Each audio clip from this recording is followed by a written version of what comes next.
नमस्तुभ्यं वरदे कामरूपिणि विद्यारम्भं करिष्यामि सिद्धिर्भवतु मे सदा वसुदेवं सुतं देवं कंसचाणूरमर्दनं देवकी परमानन्दं कृष्णं वन्दे जगद्गुरुं हरि ओम् कृष्णं वन्दे जगद्गुरुं yes.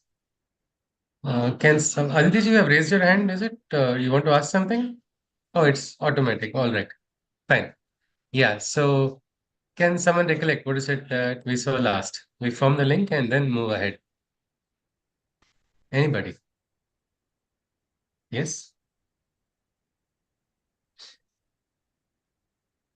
I think Chitraji is the right person. And Yes, sir. Yes, sir. Sudhakar Chitraji ji? is the right person. She summed up. Ah, So she you summed should, up. Okay. So fine. She's been you can, nominated by yes. Sudhakar ji. Yes, ji. So yes, Chitraji, would you like to? Yeah, Okay. sure. Yeah. So we saw about the Upanishads. We saw what the Upanishads tell us. Basically, they tell us about the truth of the Brahman in various ways.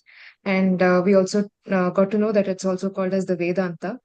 And Hmm. we saw the reason of having so many Upanishads that they are telling the same truth. Basically, the Vedic sages who realized the same truth in many ways. So we have many interpretations of the same truth told in various ways in different Upanishads. And I think it's the Kathopanishad. I don't know again if I'm making that a mistake. Basically, the Nachiketa and Ah, Yama's that is conversation. Kathopanishad only. Shreyas and Yeah. Prayas, the story. Yeah. So that concept we saw, and the same thing we saw that even in Gita it has been told to us. Yeah. So yeah, and we saw about Upanishads are there for everyone to realize the Brahman. And when we talk about the Brahman, we understand that the Brahman is the energy, the supreme truth, and the universal creator.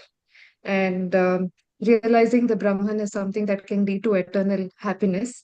And through yoga, one can attain the union with the divine.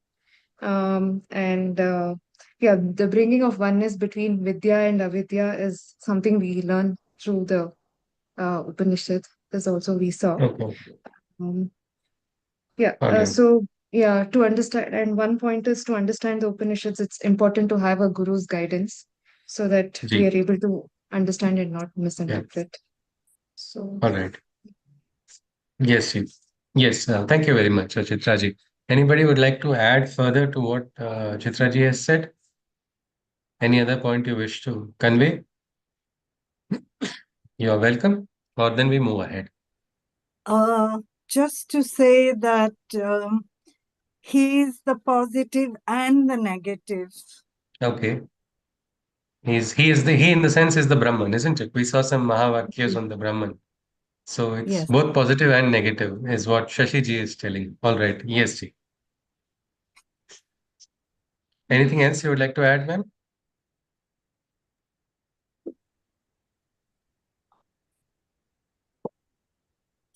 No. All right. All right, ji. Fine. So basically, the purpose of this beautiful sacred text is the realization of the Brahman, something that must be realized, which is a realization is a culmination of, we can say, sadhana. Realization is a culmination of lots of efforts. And where Vedanta study, whichever path it is, Dvaita, Advaita, Vishishtadvaita, everyone is trying to get the understanding of this same Brahman. The Upanishads are asking that. And yet, that is what we saw as an introduction before studying the Upanishad itself. We tried to understand what the Brahman is before studying only. Normally, we don't look at the result, isn't it? First. But why is it that we need to look at Brahman before we begin the Upanishad? Anybody? There is a logic behind that also. Anyone, would you like to try or guess why we saw Didn't that get or that, what? Yes, didn't get that Rashmi ji. question. That Well, the didn't get question the is, what is question. the reason we looked at Brahman before starting the Upanishad? Generally, when we study the Upanishad, we will understand the Brahman. I mean, something about the Brahman, say mentally. We're not talking about the realization. But we all were guessing about the Brahman. Isn't it just contrary to the, like you're going after a, say, treasure and you're already trying to get the treasure in the start only? Yes. What do you think could be the reason? I I think we needed to open our minds because to understand this, we can't do it with our mind itself. We've got to try and Mental go just, logic? yes, beyond, just open up a little bit so we can Okay. understand Okay. what's I going Yeah. Okay. Yes, I Shashi ji think, has said that. Anjana ji is adding something. Yes, ma'am. yeah, I think we should know before starting, what our ultimate goal is. Okay. All So, right. So what is that object that we are trying to, what we are aiming for, or what is the ultimate objective? That is important to have that insight. All right, that's fair enough. Yes, that is I true. have Rashmi a ji? Okay, I Vinita have ji. a I have a point to add here ki we are all looking towards Brahma or Ishwar as a entity outside our body. Okay, But unless and until we don't relate with him or we don't think we are part of him, so our aim should be to become a part of him, and by becoming a part of him, we are trying to understand him and okay, understand that he is inside us and we are a part of him.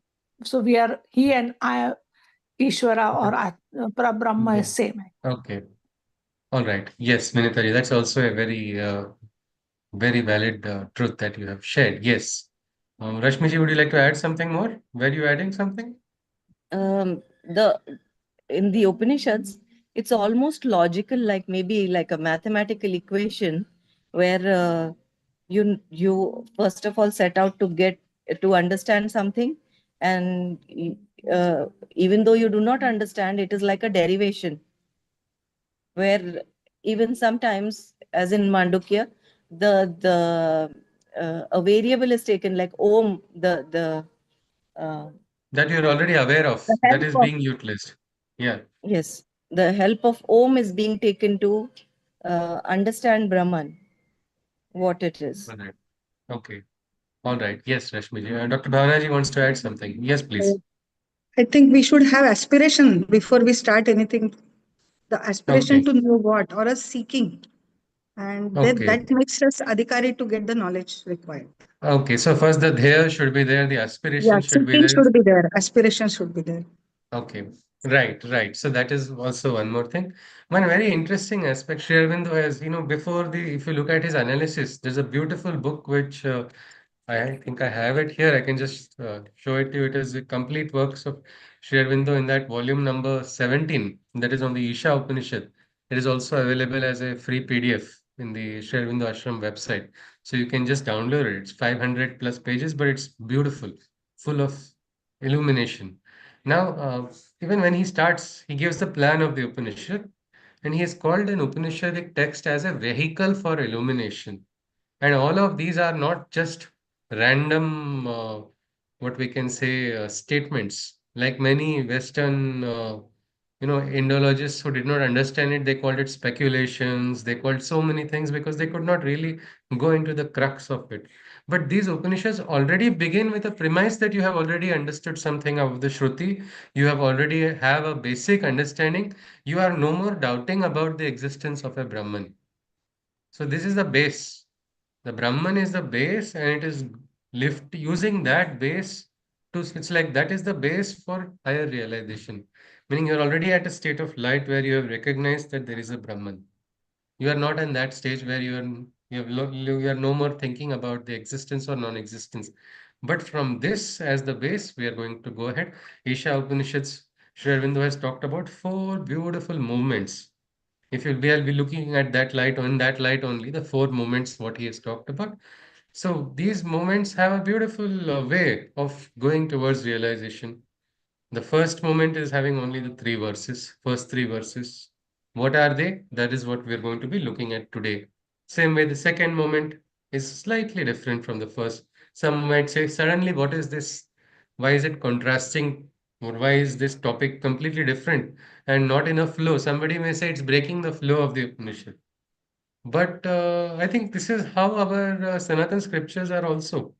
They, shift they don't go in like we're driving a car, no? First gear, then second gear, then third gear. Suddenly there's a shifting of gears. Look at Krishna and Arjuna Samvad in the Bhagavad Gita, which is called a Gita Upanishad. Suddenly there is metaphysics. If you even in the very start, it starts with second Adhyaya where he starts about the secret of the Atman. There is something very special. There is something very immaculate. There is something which is perfect inside everybody. And Arjuna, you are not. I have also been here. You have also been there. It's been so many births that we've been coming. All these kings who are also there, they were also there before. Suddenly breaking the concept of time, what we call linear time or what we understand time to progress. Suddenly he's saying, you were there before, you are there now, you will be there afterwards also. Why are you so worried? Why are you so disturbed? Arjuna doesn't understand it. Immediately becomes practical. Acha, theek hai. If you don't believe that there is an Atman, at least understand you are a warrior. Why are you crying emotionally? You're not behaving like a warrior. Again, practical. Elsewhere, again, he goes into the Upanishadic truth. Then somewhere he says, I thought the Vivaswan, I thought Manu, I thought all of them, means one after the other, the knowledge was passed from Vivaswan to Ikshvaku and I mean, Manu and Ishvaku and all of this, then to Raja Rishis, the highest truth of secret of knowledge, what it was passed. Arjuna does not understand it. Again, then he says practically. Then more practical we see afterwards in the Gita, the three gunas, practical operation. But before that, again, there is metaphysical. There's something about a Ashwatha tree, upside down, eternal. So this movement is always there. Even in this Upanishad, it is there, and that movement has been identified by Sri Aurobindo, and we are going to try to, enjoy that movement that Sri Aurobindo has given all of us to see, something which we can recognize. And the aim of this workshop will be trying to practically look at it in our context of everyday life, because this Upanishad itself is always dealing everywhere with the dualities. How to understand the dualities? But do we believe there is a duality in our life or we don't think so? Anybody? Do we experience dualities in life only? Yes, Yes, we Shashiji experience. said yes. Okay, Sudhakarji said yes. Any examples, sir, if you would like to share something? Where, what do you think? Now, what is surrounding us itself is a typical example of that. Okay, what is surrounding us? Okay, this is That beautiful. right now, practically This- everything. Right. Everything surrounding us is itself like a duality. It is, I have some great high ambitions, high aspirations, high ideals, and suddenly in the ground I see absolute opposite. I don't see what is this ideal that I'm holding. Is this world trying to live? Is this world existing only to crush the ideals that I'm having? Or why did I have this ideal? Sometimes we curse ourselves. We say, what is this? Is there any purpose? Well, this aspect of duality, it is there at different points of life at different times, and that is why we have to break that duality. And breaking that only Advaita will help us in creating a what we can say union by destroying what we call the Bheda. And this Upanishad central concept is also it is the Brahman, but it is also dealing with the dualities in the Brahman. If you see the Kathopanishad, which Israji referred to, it is about again Mrityu. Mrityu is what? Again a duality, isn't it? Life and death. Life is beautiful. Death is not beautiful. But some people say death makes life beautiful. If death was not there, life would not be beautiful at all. So, what is all of this? These are all questions of dualities which are existential, which are also practical, and that is what this text is going to deal with. As we move now, today we are going to see the three verses which Sri Aurobindo calls the first moment of the Upanishad. We will look at them in a little bit of a depth. In depth, we'll look at them. But these are not to be forgotten because this moment is over. Again, we will see the connection of this verse with the later part of the verse. Just like somebody once talked to me, talked about making a mind map of the Gita. It was a lovely idea. I even sat down to do it because it was something new for me. I was so happy. Yes, why not? Let's make a mind map. And then I looked at the paper, it became so complicated because each shloka from here is connected to the other is connected to the other. So many such connections. You can't just logically draw them. Instead, you have to experience and see. Somebody in, like, for instance, today also, when we look at some shloka, we will again see some principles of the Gita which are there. Again, that somebody may have reference of something else and they might find that same connection. So that is what we are going to be trying to do. We are going to be looking at the connections. We are going to be looking at now what is the first moment. There will be the last mention of a Surya or an absence of Surya will also be talked about. And that will again be connected with the final part of this Upanishad. So let us, without delay, we can just go into the first moment of this Upanishad. This Upanishad begins with the shloka Isha Vasyam Om Isha Vasyamidam Sarvam Yat Kincha Jagatyam Jagat Tena Tyaktena Bhunji Tha Magrudha Kasya Svidhanam is actually one of very beautiful shlokas. Isha Vasyamidam Sarvam Yat Kincha Jagatyam Jagat Tena Tyaktena Bhunji Tha Magrudha Kasya Svidhanam. Envelope by him. Who is this he? Anybody? Enveloped by him. All that is but his. Brahman. Anybody would like to? It is the Brahman, absolutely. So this begins with the premise of the Brahman, enveloped by him. All that is but his.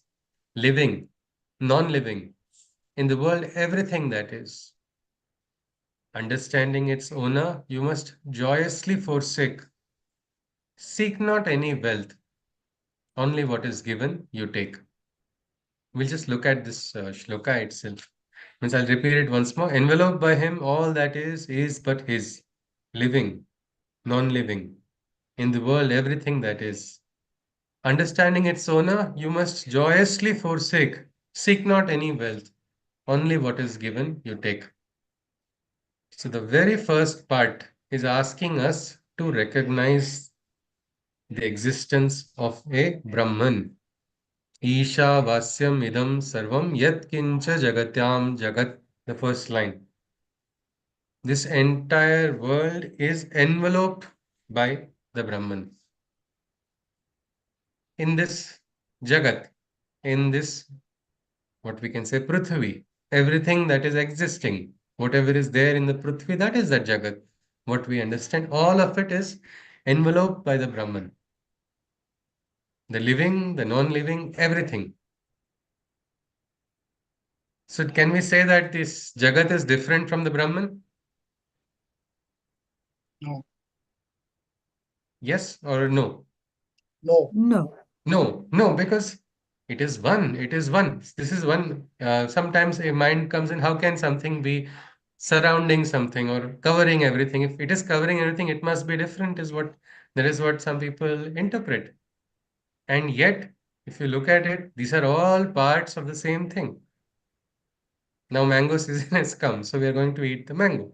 The mango has got a covering, but the mango is it the mango only the covering?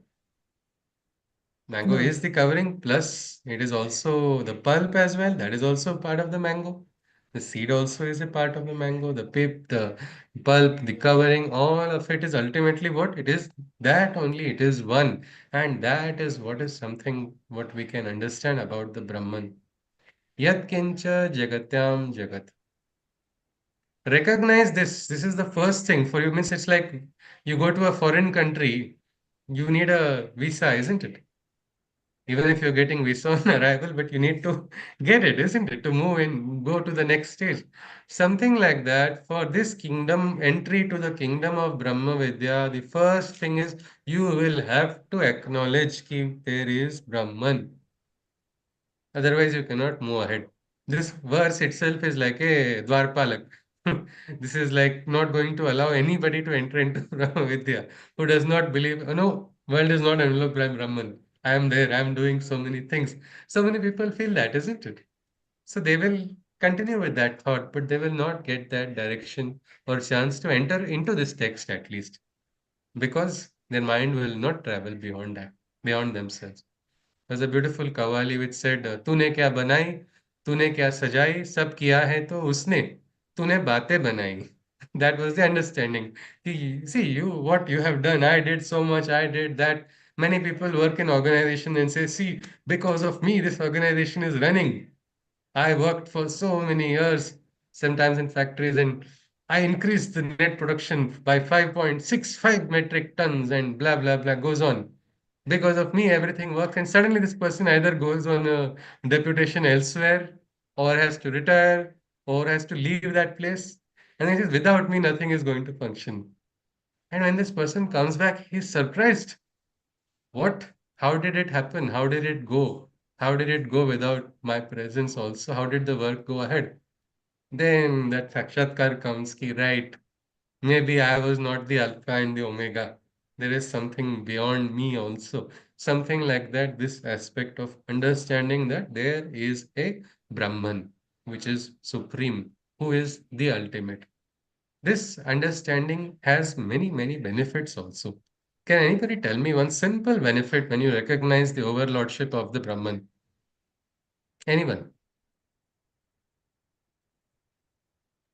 It lifts a burden off the shoulder. You always know that there is somebody you can turn to.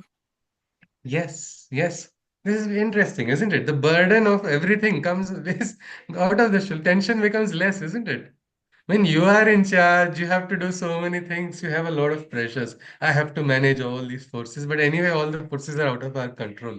In life, is there anybody who can control all the forces? No. But when you realize that there is a force and you start becoming conscious, not just mentally, you start experiencing it. Then, yes, Rachna ji wants to add something. Yes, please. I always just think of one thing, that is, wave in the ocean has to literally, it has to do nothing. It has to Hmm. be, and it has to Okay. understand that it is part of the ocean. Right, So right. So then that's the flow really will be, the wave is not responsible for the movement of the ocean. The ocean will take care, the flow of the ocean will don't take have the to. wave ahead. Wave does not have to. It's like how many times people are like Atlas, no? They think they have to carry the entire weight of the world is on my shoulders. This is what a lot of people feel. Somebody should actually go and tell Atlas also, boss, don't worry, Shesha is holding the burden, he can go for a walk. But no, the Titan has to suffer because that knowledge is not there. That the world is being, it is being run by the divine. When you recognize this, somewhere you become a little bit calm on the inside. Arjuna thought, no, he is the guardian of Sanatana Dharma. That's why in first Adhyaya he is having depression. In the very first Adhyaya, he says this will lead to Kulakshaya, Varna Sankara, so X, Y, Z, so many problems, tragedies, societies will be destroyed by if Arjuna takes part in the battle. That's because Arjuna's emotions have taken control of him. He thinks he is the Rakshak. He thinks he alone is the one who is controlling.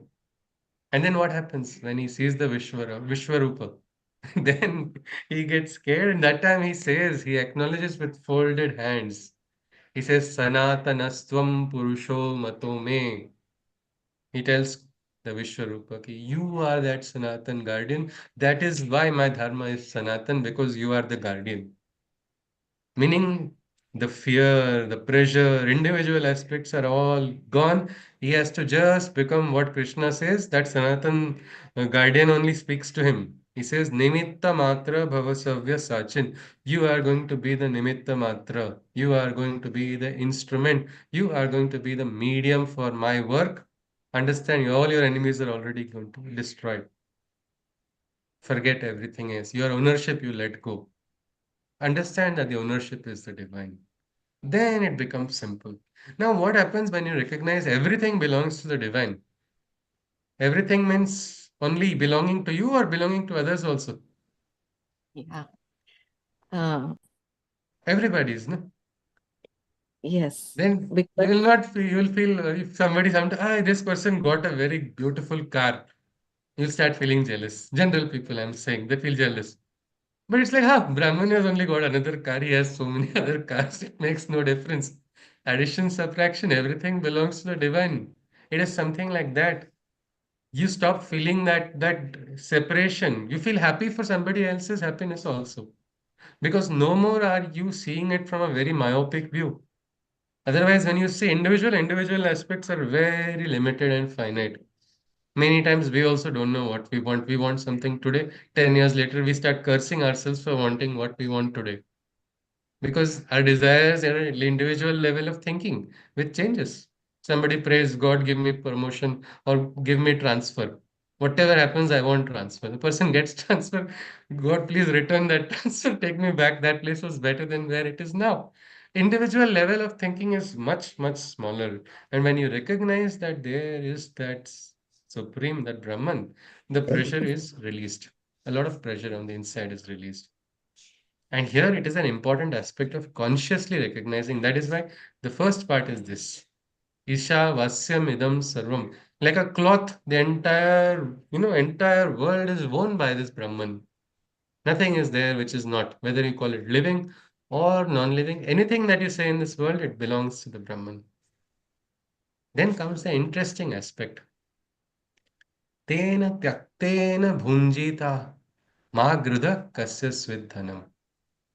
Meaning, so when it is somebody is the owner, will you call it your property when somebody, the owner is somebody else? No. No, isn't it? It is so simple as that.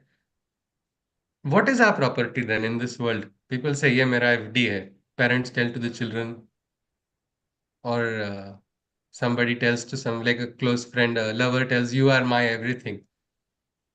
That person reads the Upanishad, you feel, "You're not my everything."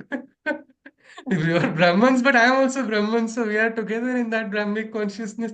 That will be a beautiful oneness if that is realized, where individual aspects will get, just destroyed. So here, recognizing tena tyaktena bhunjitha means you have to sacrifice your ownership, and not just sacrifice like that. Enjoy and sacrifice. It's like coach is saying, run 20 rounds in the ground and enjoy while running 20 rounds. Nobody likes it.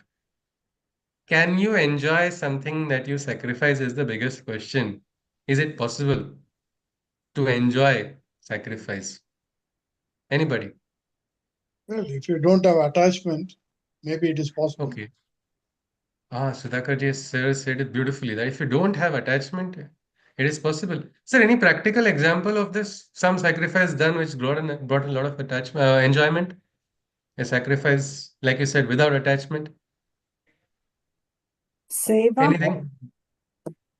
Seva? Yeah. Okay, service could be anyway. All right. Yes, you're probably doing shramadana, you're doing physical, some amount of efforts, and you're doing it without any expectation of return. All right. Mm. That is one. Any other example? Sacrificing something. Could be anything. Any sacrifice brought us joy in life. If you're Sometimes doing seva, being to then the you sacrifice time, exams, don't you? it Yeah. is Okay. Yes, Ji. Yes, Ji. That point is taken. Yes. Anjana ji is adding something. Yes, Ji. Charity.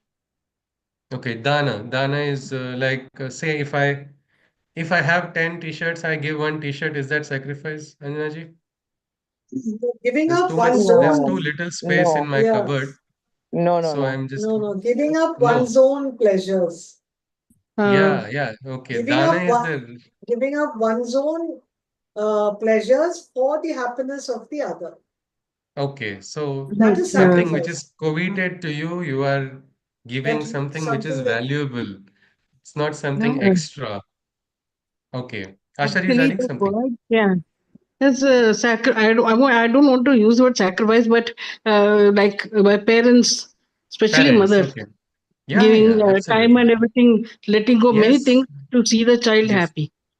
See, you are not wanting to call it sacrifice also. Why? Because you don't want to classify it as a sacrifice. You want it is something which is much more. You don't want to, you're not expecting anything in return. I don't Yes. say that my mother will come with a bill. These many aloo parathas I made for you. Give me. and It will not be, similarly, she will never do that. And if I try to be over smart and say, this is all that you have done, here I am returning it, He'll give me one slap directly. Because that is something which is precious. Sacrifice is something which is done out of love. It is sacrifice is giving what is best. I have only one t-shirt. I am giving it to my friend. It's okay, I don't need this. He needs it more. Let him take it.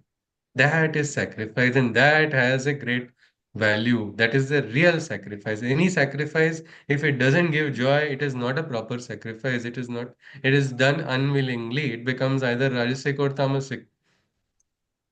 Sattvic one is that sacrifice with zero expectation of result. Otherwise, somebody gives a t-shirt and he gave it when I was in 8th standard. Now this person has become 80, his teeth has fallen down. Still he's saying, I gave that shirt to you that day. What is that? That is again ownership of the action. No, you're still holding on to it. That is not sacrifice at all. So here, tena tyaktena bhunji tha ma gruda kasas with dhanam, meaning recognize it is the divines. Recognize the owner is the divine. Don't try to lust after somebody else's wealth. How clearly it is telling. Meaning, recognize everything is belonging to the divine offer. But Uh, then, where is the question of joy?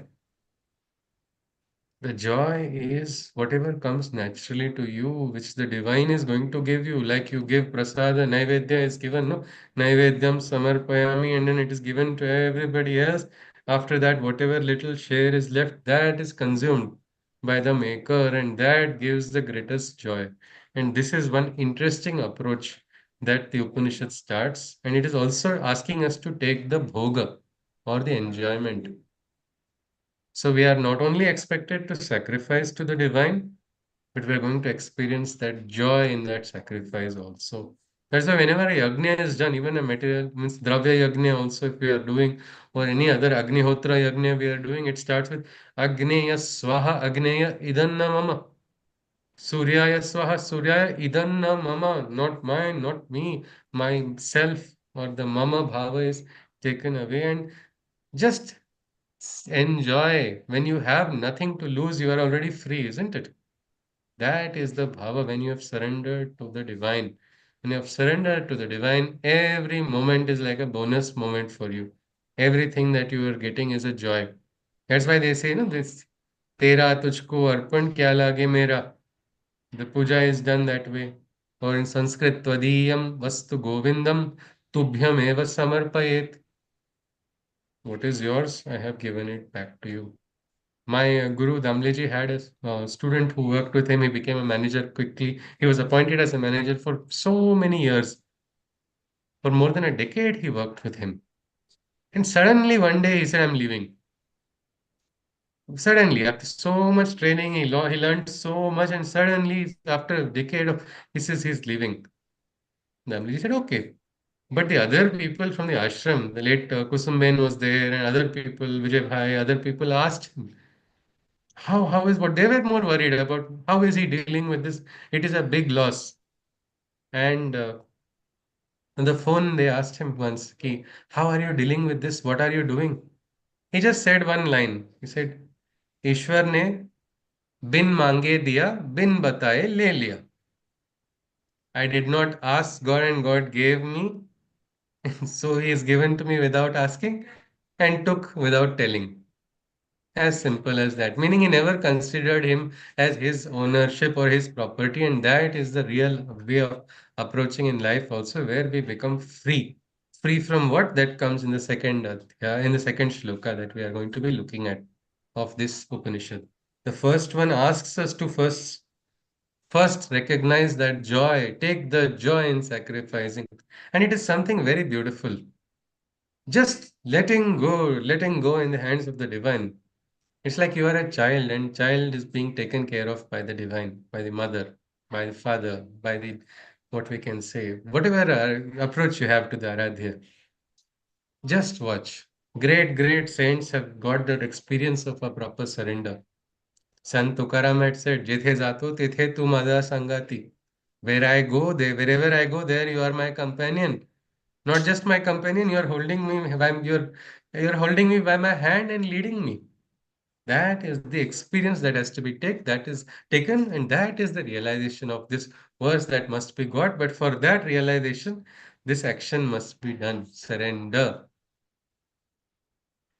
one more last thing before we move into the second. Yes, Rachna wants to ask something. Yes, ji. If we were just to sit by the ocean and watch it, it would actually teach us a lot of things. Like Hmm. each wave, it comes and crashes on the Hmm. shore. It is composed of a few water molecules. It has Hmm. come and then it's gone back again. It's part of the ocean. Again, it's coming. Yeah. It's bringing Yeah. something else with it. Again, it's coming. It's bringing something else. Yes. So it's a constant. It's never. We don't know which part of the ocean we are now and which wave of Okay. the ocean we are now, and in the next instant we'll be part of which wave again. Yes. Yes. Now Yes. we Such a might be beautiful thing. hating, we might be Hmm. hating the next wave or thinking that she has got something that I don't have. Tomorrow she might be my molecule. Okay. She So might be the my part of the same thing. So yeah. it is it's just Bhranti to think that it Yeah. belongs to somebody else. Yes. It Yes. doesn't. Absolutely. Absolutely. That's wonderfully said, Rachna ji. That so this is the practical understanding of it. When we begin to understand what are we seeing, we are just seeing the ripples on the surface, not realizing what is beyond the surface. We're all one. So that oneness is that Brahman. So surrender to that is the simplest aspect and enjoy. But then there's one very beautiful aspect. No, when you surrender to the, sometimes it's very beautiful to watch the waves, isn't it? It is beautiful to watch the waves. How many of us enjoy doing that? I think everybody. But then, does anybody like to go and clean in that place? If there's a lot of trash by the sea, how many of us like to pick that trash up, or how many of us like to do the work, or how many of us feel like, oh, I have to go back to home? No, no, no need. I better sit here. We all start seeing dreams. How beautiful it would be if I just had a home next to the sea. I can just keep looking at the waves only. This is what happens when Brahmananda comes, no? There you get lost in that Brahmananda. Brahmananda lagali tari kono deha te sambhari. I've got that taste of Brahmananda. Now who's going to take care of my body? What's the need for all of this body and other things? Because it is so beautiful. Like I am seeing everything. Why not? Why not? Let us all sit and discuss only Brahma Vidya. It sounds very good. But we all have to go to work, isn't it? We all have to do our duties. Even if we're not going for a particular job, we have to take care of our duties immediately. So this aspect, the second is a very important reminder of our duties also. And this is the Upanishad which created a lot of confusion for those who tried to dismiss the entire Jagat as an illusion and having nothing to do. No action is required because it is very easy, no rejection of action. When you look at the high principles, suddenly you feel all of this, huh, this is too small or too inferior. That looks better. But the second verse is a very powerful verse which talks about Kurvan Neveha Karmani. Karma is important. Gita also.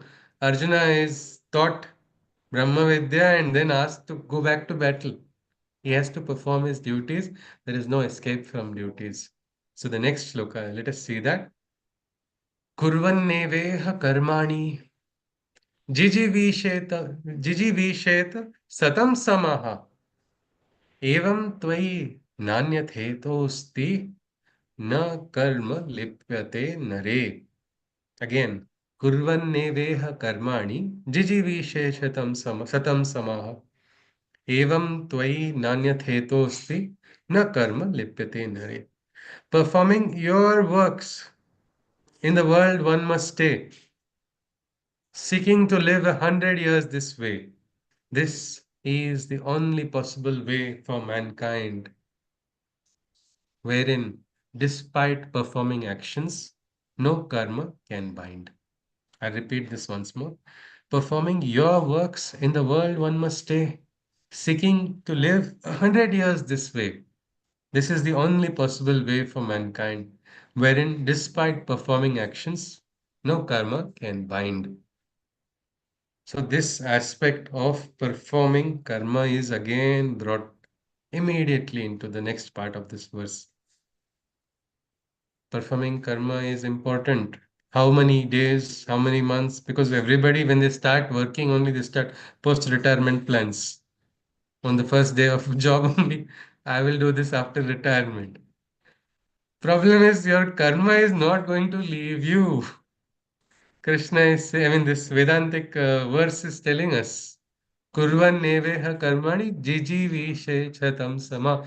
A full lifespan, a full 100 years you are living, 100 years work in this way. Which way? Recognizing the Brahman to be the owner, perform your actions for 100 years. This is a very big and difficult task, but it's actually very easy also in a way if you realize this. And one more aspect is when you do it this way, some interesting aspect of na karma lipyate nare. What is there in the Gita as Naishkarmya Siddhi. That Naishkarmya Siddhi is got. It's like a what we can say the lotus leaf, isn't it?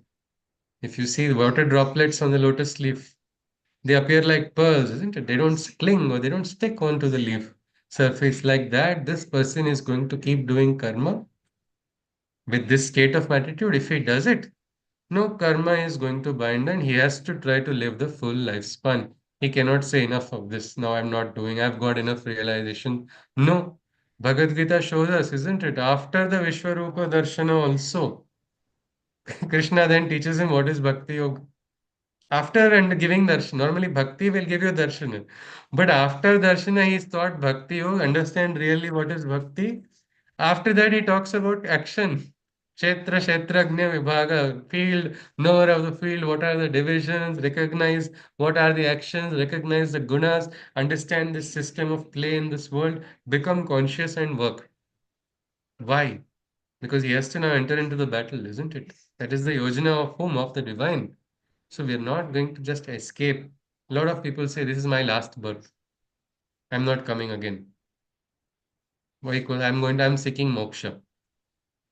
It's not so easy, isn't it? I can go to the hotel and say, I want one plate idli and one plate dosa. I can't say I want moksha. Just like that in the same spirit. It is a consequence. But our action, our aspect of action is always this way. The Bhagavad Gita also talks about karmannevadhikaraste mam phaleshu kadachana. Perform your actions without seeking the fruits of your action. Why? Because that is the real freedom. You're not going to be motivated only by some phantom fruit which has not come to you or which may never come also.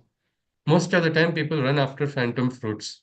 They don't even know it's going to come, it's not going to come. But if it comes, so for that, people invest their entire lifetimes into something. Which is of waste. So that is why this Upanishad is beautiful. Recognize that the owner is there. What is the owner going to do? The owner is going to give you what is required for you to take the bhoga also. He is going to give you moments to enjoy as well. Enjoy them. Tena tyaktena. Enjoy after sacrificing. So you don't have, as Sudhakarji told about attachments. You don't have attachments, then you are free.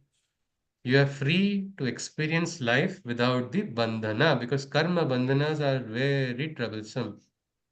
They are very annoying. You cannot experience the freedom of life.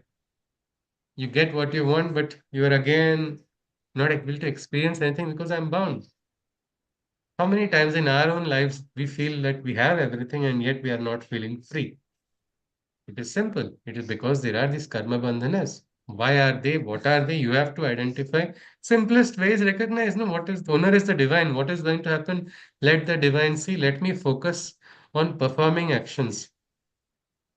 Why? Because then only the action will be perfect, it will be pure. And even in this Siddhi is what this Naishkarmya Siddhi is something very beautiful. In the Gita also we see the same thing. Krishna in the Gita tells Arjuna, perform your work with zero expectation and just watch how your ordinary action will become divine action. Because your perspective has changed. Your action also is no more a selfish individual action. You become a conduit, you become an instrument of the divine force, and the divine performs the work. Many times, some of the greatest people, greatest doers, haven't we heard them saying, I didn't do anything? Yes or no? I didn't do it. Are they lying? Or are they being humble because somebody is interviewing them or they want to show that in the camera? No, they really believe it, that it's an offering to the Yes. divine. They are being humble, I Sorry, think. Shashiji, your voice broke. Uh, No, okay, Ashaji is saying something. Yeah, Ashaji. I think they are being humble. They are giving the all the importance to the divine. That it is because of divine's help only he could do things. So you can't take all Ah, the credit. I can't take that Nobody can credit. take the credit. I can't Nobody take can. that credit. Yeah. Absolutely, absolutely. There's a beautiful samvad between two poets. One of them who was observing another great Kavi. He was doing a donation, dana. He was doing a dana, yet his eyes were down. His eyes were down and he was giving a dana. And suddenly he asks him in a letter, what is this? Your eyes were down as if you've done something wrong. You're doing a charitable work, which is a good work, and your eyes should be, your head should be, neck should be up. And look at you. He replied, देने वाला कोई और है, भेजत जो दिन रैन, लोग भरम हम पर करे, ताको नीचे नैन. The giver is somebody else. I'm just the person, I'm just the medium. And look, everybody is praising me. That's why my eyes are down because I'm getting false credit when the real credit is actually belonging to the divine. Miraji wants to add something? Yes, Ji. Is it? No. All right. So this is the second aspect, and this is the real way of aspect, getting that freedom. This na karma liptate narrates. Just to imagine it in a very practical manner, it's like you can eat all the junk food and still not add 1 calorie. That would become the greatest for the youngsters, especially the teenagers would feel, wow, this is a siddhi I must realize. It's like that because many times we don't know what our karma is anything. Krishna says, not a moment goes when you are not doing karma. You think thinking is one karma. You do little actions. You don't realize I went and told something to this person. This person, I said something 10 years back, it's coming to haunt me. This person has not forgotten what I said 10 years back. I told it in a different spirit, but it created a new sanskara. It created a ripple effect. And this sanskara is only a bandhana which keeps happening. We don't realize what sanskaras we create. We don't realize some sanskaras get carried over births also. There is something called prarabdhas. Each of us is born with something. We don't know what is it. Why do I have to experience all of this? No, you're already carrying on something. So to become free, you have to go into that state where you have surrendered to the divine. That time when you have truly surrendered, then that is where divine actions will take place. You will not be creating new bandhanas, you will not be creating new sanskaras also. So that is the sthiti. And this is what the Upanishadic seers are asking us, asking all of us to do that. Go into that state. Offer to the divine, enjoy. Means it's beautiful to enjoy. Why not? Why will we not enjoy something given to us from the divine? This world is a beautiful ananda which has to be experienced. Let us experience that ananda of little, little moments. Why not? But recognize that they're coming from the divine. Don't become greedy and try to grab it. It's like trying to pluck a flower because you find it beautiful. A beautiful flower can mean so many things to so many people who are conscious. A flower can give meaning, a flower can give us inspiration, so many things. Somebody quickly tries, no, this is good flower, so let me pluck it. How long will it stay in the hand? For whatever time it is, and then that's gone. The beauty is gone. That is there in the life's moments also. Let's stop trying to unnecessarily take ownership and destroy things. Instead, experience that stillness, that oneness. And that is what is the second verse of this Upanishad. Then comes the third one. Third one is like a warning also here in this. Means that is very, very interesting. Because one is if you do not follow, if you do not follow what is right, what is going to happen? Anybody? You'll bear the consequences, isn't it? You will bear the consequences of wrong action. So here a clear right action in Gita also. What is Sat is truth. Anything against this is called Asat, which will take you to darkness, which will cause you trouble. Darkness in the sense darkness of ignorance. no, no, I didn't follow Krishna, so he cursed me. It's not like that. No, your karma is only going to take you in that direction. Krishna has told, give up attachment. No, I will hold on to attachment. Hold on, bear the consequences. You will learn, isn't it? I was holding on to something which I thought is very important to me. I kept falling on my face so many times. Then, out of what we can say, out of no choice, I let go. Because I was not able to hold on only. I understood that it was difficult to let go, but when after I let go, it was a freedom. It was a freedom which was very important for living a happy life. Otherwise, continuously, the continuous inner turmoil, always, always. So this is what this is also talking about. Because karma is there at all points, at every single state, you whether you are conscious or not, it makes no difference. So that is why the first two verses have a very beautiful meaning. They are connected with each other. But third is a warning. First verse is talking about enjoying. And Krishna has also told in the Gita, you have to become, you see, Krishna is smiling all the time, isn't it? Even when his hero is saying, ki, boss, I'm not going to fight. Krishna has sent his army to the other side. He said, I'll become, the emperor has become the charioteer. In spite of doing all of this, his boss, his hero says, I am not going to fight. Again, we see Prahasanniva Bharata. In a slight laughter, we can see in our Krishna's voice because Krishna is not worried. Because he did not do any action with an expectation. He had learned that secret, the same secret which he is teaching. Perform actions like a sacrifice. If you see, Krishna also tells in the same Karma Yoga chapter only, or the third adhyaya of the Gita, we see Yagnarthat karmanon yatra lokoyam karma bandhana tadartham karma kaunteya mukta sangha samachara.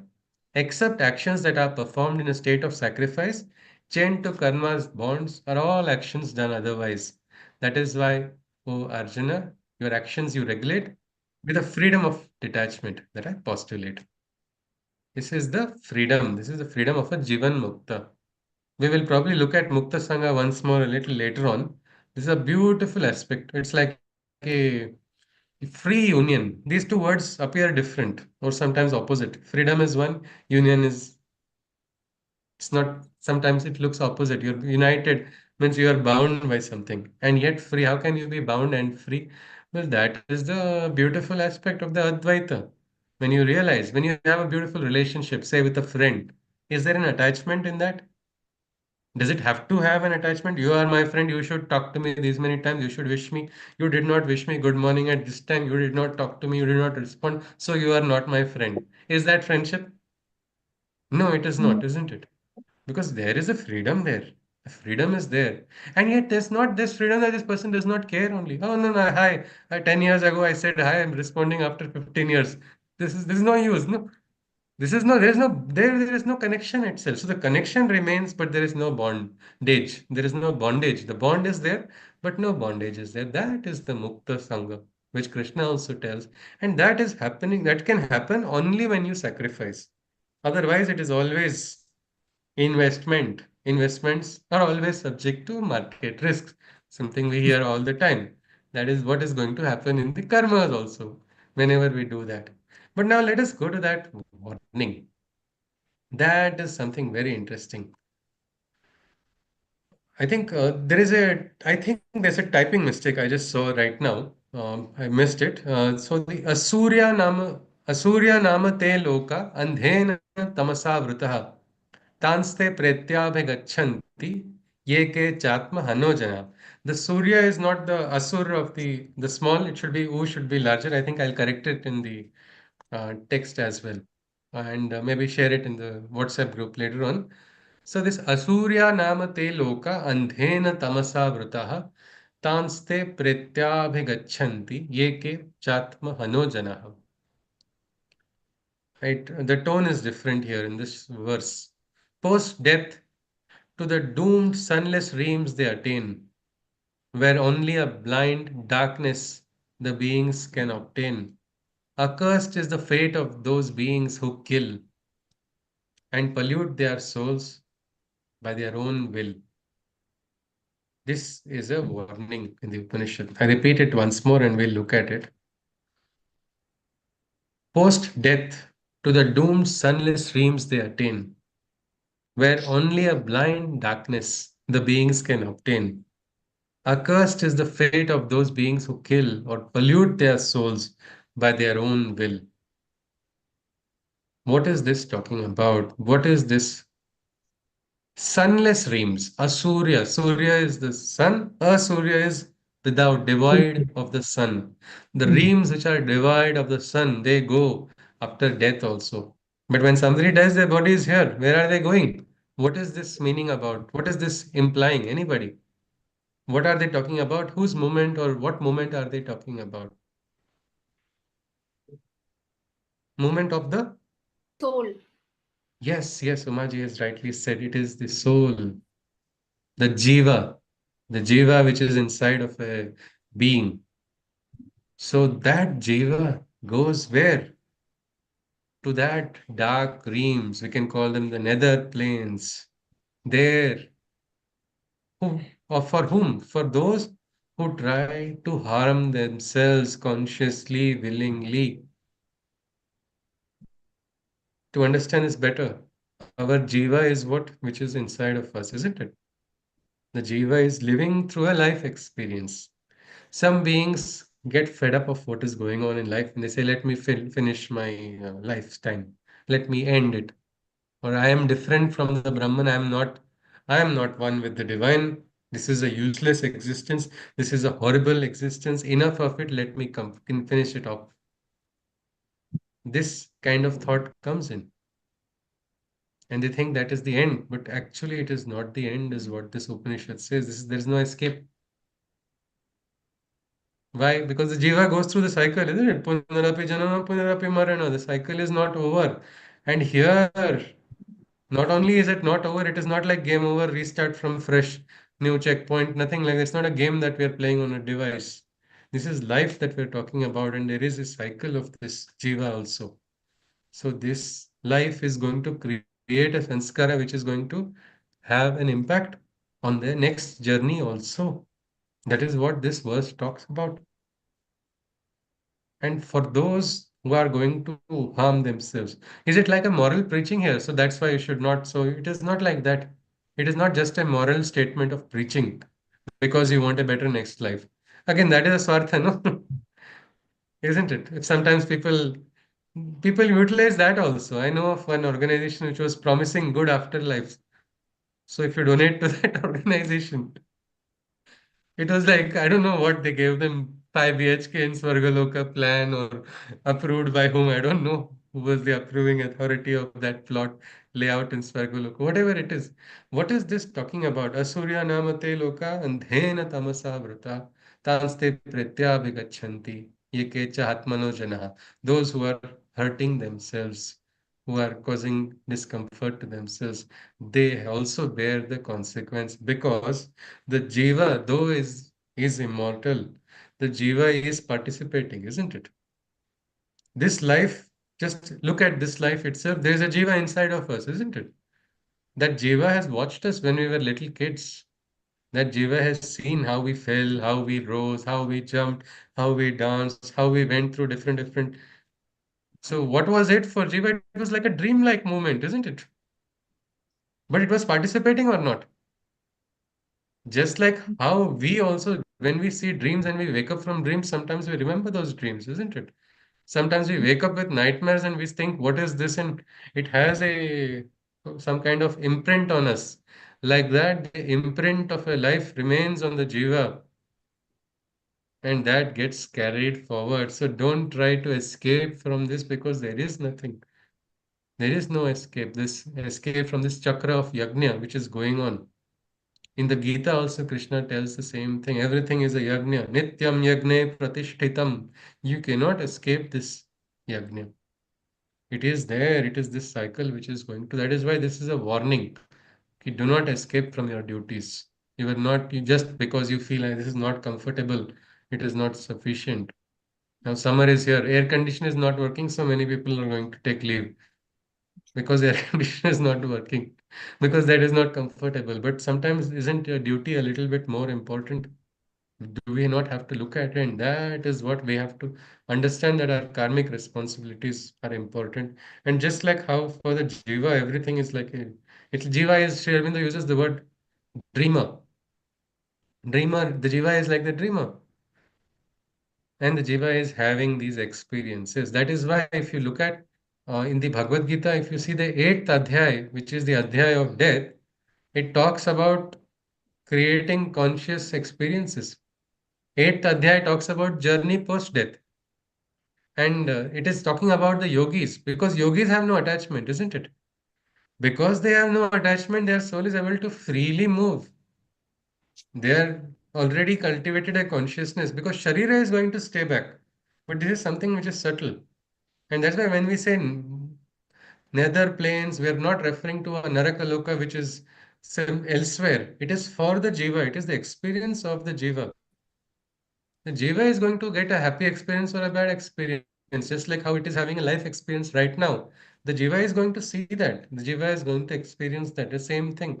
This is what we call the nether planes. One is the Swarga. Swarga is said to be higher because it's closer towards light.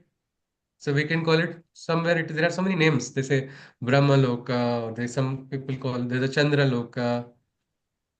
That way, Patal Loka is also what? It's a nether plane. It is called it's a sunless dream. No, it is where there is darkness. Again, if you see, go deeper in Rigveda, even in the darkest of dark dreams, there is a goddess called Sarma Devi. Her job is she's called the hound of the heavens. She has this ferocious teeth, and with that, she summons light even in the darkness. That is going beyond the duality of what we say, Swarga and Patala, which later on comes in this Upanishad. But right now, here, the warning is for those who are trying to consciously cut their journeys, who are consciously trying to cut off from their duties. There is no escape from that. They go further into deeper darkness. That is what is the warning of this Upanishad. Why is this Asurya Loka warning important? We will see another place. We will see in this final part of the Upanishad, the same concept of the sun is going to come later on. But with this, the first moment of the Upanishad is complete. Anybody would like to, if you wish to, we can look at one shloka of the Gita. Means that is means how it is important because the eighth adhyay, actually you can study the eighth adhyay of the Gita afterwards for reference if you wish to, because it talks about the journeys of the yogi. There is a journey which is going to be what we call Shukla Marga, and there's another which is called Krishna Marga. There is a Marga which brings Punarjanma, there is a Marga which leads to Mukti. And this choice is there for the yogis, not for the bhogis. Bogies are too lost with attachment. They are still worrying on the last moment also. No, no, no, my property should not go to that person. So that person is not free to go into the highest realms because they are still having this attachment. They have to lose that sanskaras, which are, means they have a sanskara on the subtle body also. So until they are eliminated. But for a yogi, yogi is free, he owns nothing. He is owner of nothing from the beginning only. He has given everything to the divine. So that person is free to walk on that path. Tukaram was so ahead that he said, I don't want moksha also. Tukam Yamasi Sukhe Ghalave Garbhavasi. Give me another birth so I can again worship the divine. I'll come. Or if you see how Sri Aurobindo in his hymn to Durga, he says, Mother, birth after birth we come to perform your bidding. Birth after birth we are coming to serve you, then we'll go back to our home. Again, we'll come back to do your work. That is how a yogi is. And then in that we see, means for example, if you just look at the last, if anybody has seen the last moments of people who are very poised, people who are somewhere ahead on the yoga marga, you can see their last moments are very calm and peaceful. There's not so much frustration. Then it's not like a fish out of water moment. But somebody who is very attached, that person you will see anger, frustration, struggle all the time. And the movement is also very different. They say prana leaves from one of these dwaras. Many times eyes are wide open, and that is the moment the last moment goes. Or some dwara. But the yogi is calm and peaceful. If you see, that is why they are always in that state of oneness with the divine. There is no There is no escape.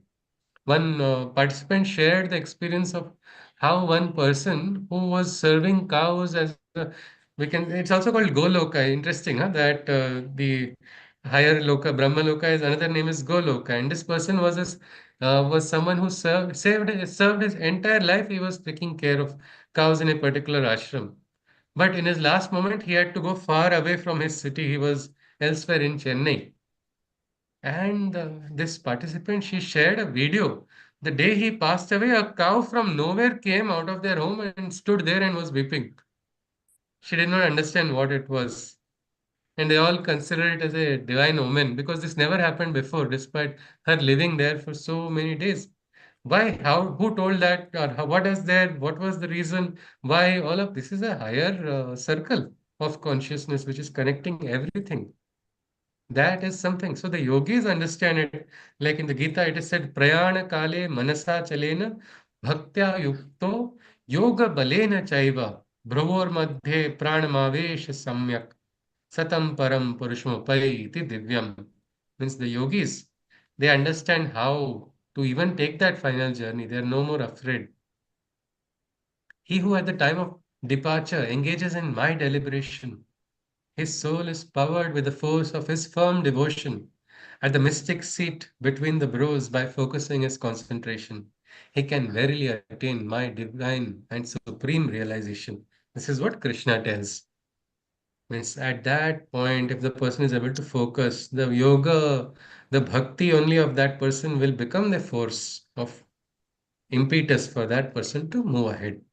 So this is the aspect. Means there is a journey. So we just because what we see or we are not happy, let us not try to quickly disconnect from our duties because we have our duties which we must perform. This Upanishad also tells us, and this is one stark warning for those who are trying to cut off for no reason. So with this, the first moment is complete. We are ready to move into the second moment. If anybody has any queries, anything you wish to ask or share, you are welcome. We can look at that, or we'll look for a summary and then conclude. I have something to share, Yes, Sushruti. Ji. Yes, Ji. Like we used to live in very close to Haridwar. So at that time, I was standing near a fruit shop and I saw one sadhu. So I offered to buy him some fruit. Uh, he said, "Just buy me one banana." I said, I'll buy you Hmm. 1 kilo. It will last you for some time." In my, the way I think that it will last you for some time. He said, "No, just one. I want just one." And at that time, I was just staring at him that here I Did you give am. it? Yes, I Yeah, bought only okay, one fruit fine. for him. He said, "No, I Huh. don't need for later. I just buy me one fruit." Hmm. So this is a darshan of the trust that my next Yeah. meal will come. It's nothing to worry. Huh. When the Okay. way we think is we acquire, we keep, and for tomorrow, for day after, for the next month, everything is there. And we have so many cares. But he Hmm. wanted only one. And that was, I just kept staring at him for a very long time that maybe Yeah. there's something beyond. Yes, yes, yes. So beautifully said. And this reminded me of, I do not know if anybody knows of one great sadhika, Kusumben. She was there in Pondicherry. In the perfumery department, she was in charge and she was a trustee. And so my sister was invited suddenly by her one day for dinner. I was very Shashiji wants to say something? Yes? No, I'm fine. I'm just Okay. listening. Thank you. Okay, yes. So my sister was called for dinner, and this was a shock because normally, if you see spiritual people don't have such kind of gatherings of any sort, and she called at the same place where she used to reside in that there's a home which was next to that perfumery department only. That was a room where she would stay and then supervise throughout the day, and she was in her 90s that time. But when she asked, my sister was also a little worried. And what is this? This is something different. We were all worried also. What is it? Because it did it give some kind of indication of something?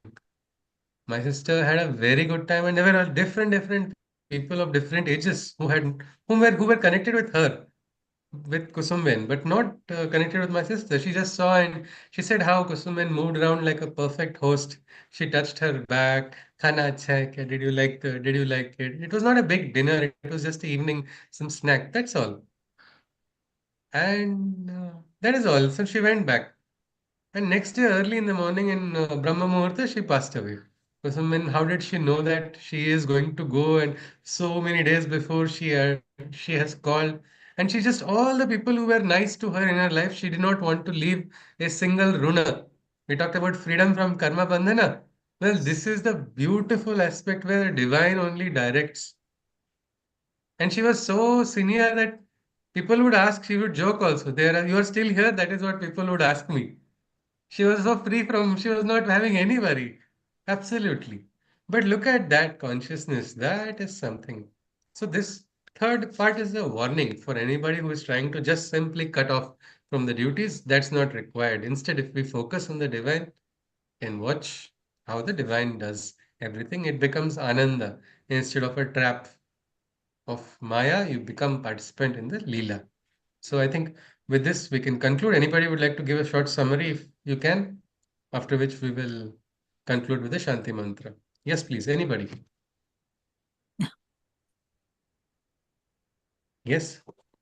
We looked at the realization of the Brahman, how the Upanishad is a vehicle of illumination. Ji. Brahman is the base to recognize and acknowledge the existence of the Brahman.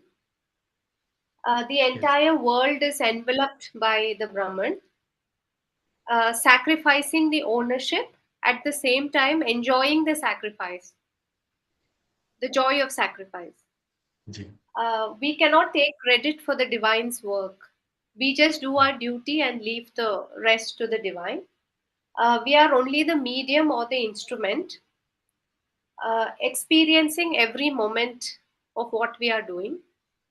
And no matter how we try to kill ourselves, I mean, even if we forcefully want to end our lives, the soul will take rebirth, and we'll have to pay for our karmas. Yeah. Yeah. Yes. Yes. The sanskaras are created. Yes. Rachna ji is adding something. Yes, ji. Though Isha is everything, still this Maya needs your karmic, your work to be done. You cannot leave your work. You have to finish your karmas, and then only this Maya, the bubble of Maya will break. How many days or years do we have to wait to? The moment that we realize this, that we have to work, we are only the workers or maybe the slaves, and we are working. We have to just take the instruction and we have to keep the A work full going. lifespan. Jiji Vishechatam Sma, 100 years. That is the full lifespan we should aspire to serve the divine. Uh, That is also the freedom from karma bandhana. yes.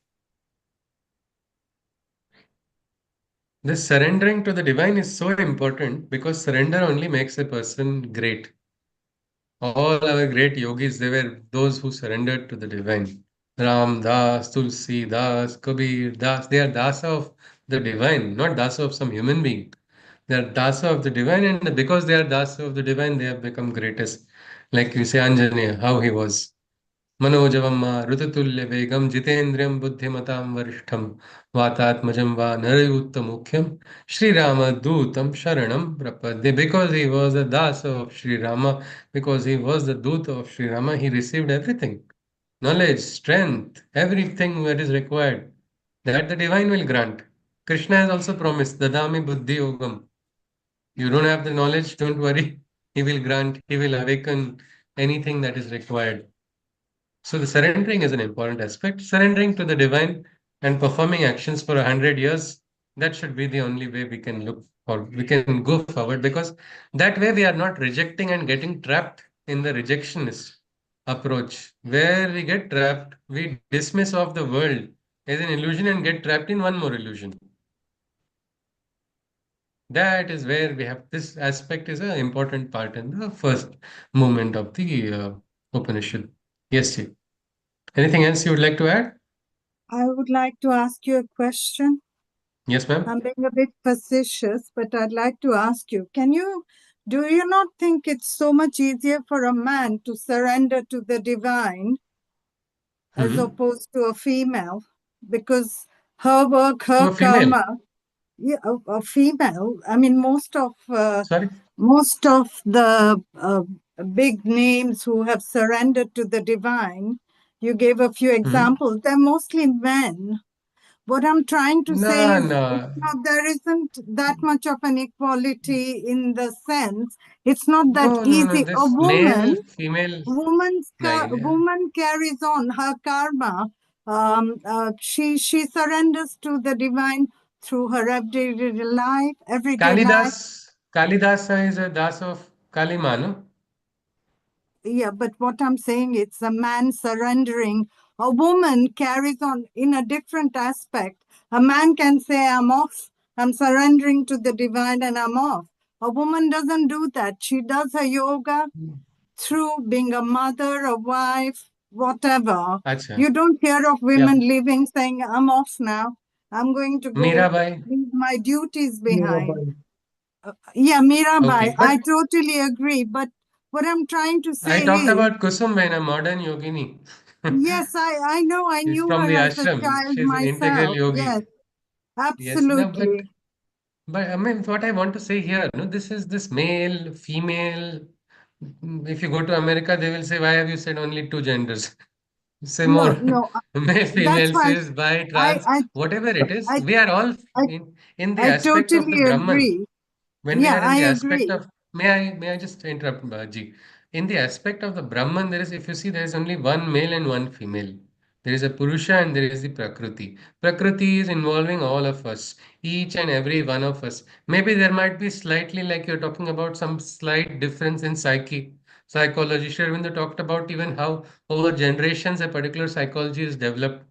This is how generational, in different cultures it is there, no? Some people are free and more brave and some are not because sometimes, but these are all broken, these are all shackles of particularly in prakriti only. Prakriti meaning the female counterpart of the divine, and prakriti involves all living beings. It may not be much easier. Means if you read correspondence with Shervindo by Dr. Nirodharan, he kept arguing ki how it is different for males. With Shervindo in the correspondence, he kept saying, see, the females have a different thing. Biologically, they are different. So it is different. Surrendering is not coming naturally. But all of these points were actually countered by Shervindo in the correspondence also. So we can, means we are all equally accessible. Means what we can say, the Brahman is equally present to each and every one of us. A friend of mine I told me it think was what very she easy is for you to trying go to your. to May I complete you, Ushaji? I'll just come to like a friend of I mine. think I'll just come to you, Ushaji, just in a moment. Like I joined my Guruji around 14 years back. A friend of mine, she's now a well-established doctor and soon to be mother in USA, doing quite well. She said it's easy for you because you were a male. It is not possible for female.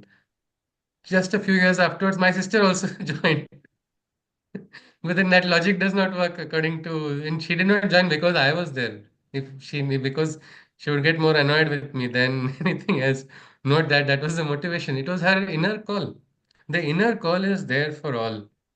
You see, right now also what was there earlier, we have so many. We have rishis, we have rishikas in the Vedic aspect, on the Vedic granthas also. You have Gargi, you have Maitreyi, you have Lopa, so many of them. All of them were there.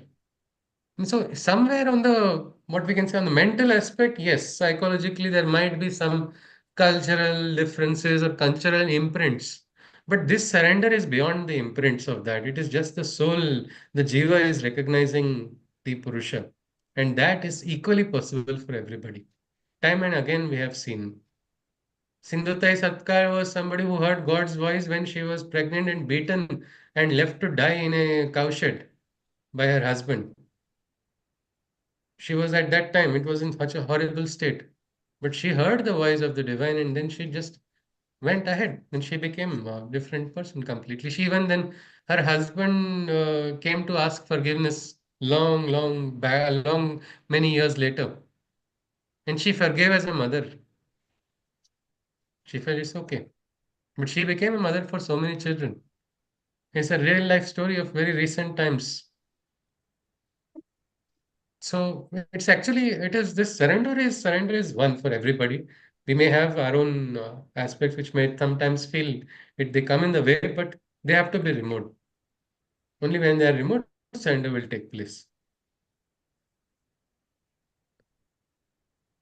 Yes, Asha, you wanted to say something, after which we Yeah, conclude with the I, I, Shanti I Mantra, just because it agree is with her. time as well. What is trying to say is, I think it's much easier for men to, leave everything and Mhm. go. But it's very difficult for women to leave everything because they're very emotionally attached to, like family, But we are not, relationship, and all. but we are not. This Upanishad is telling anybody who leaves everything will be in trouble. Yes. We have to embrace the divine and our duties. Not man should not leave his duties and go in search of the Brahman. And where are you going to find Brahman when you are running away from Brahman? In your No, I sansara think also Brahman what is she's there. saying, more of men are there that were left become yogis and all No, that. we'll have that. Yeah, It's a comparative term yeah, yeah. in that way. Yes. It's a relative term, but this Upanishad Yeah. is warning anybody. Is warning Yes. anybody who is running away from duties. Be Yeah. warned. That is what the Upanishad says. You cannot escape from that reality of the Brahman, which is all enveloping and everywhere. Yes, ji. Thank you, Ashaji and Shashiji, for that interesting addition. So let's conclude with the Shanti Mantra. Hari Om. सर्वे भवन्तु सुखिनः सर्वे सन्तु निरामयाः सर्वे भद्राणि पश्यन्तु मा कश्चित् दुःखभाग् भवेत् हरि ओम् तत्सत् कृष्णं वन्दे जगद्गुरुम् मिलामः पुनर्मिलामः we'll see on Friday then. Namaste. Namaste. Namaskaram. Thank you. Thank you. Namaste. Thank you. Namaskaram. Hari Om, Namaskaram. sir. Thank you. Hari Om ji. Thank you ji. Hari Thank you. Om. Hari Om ji.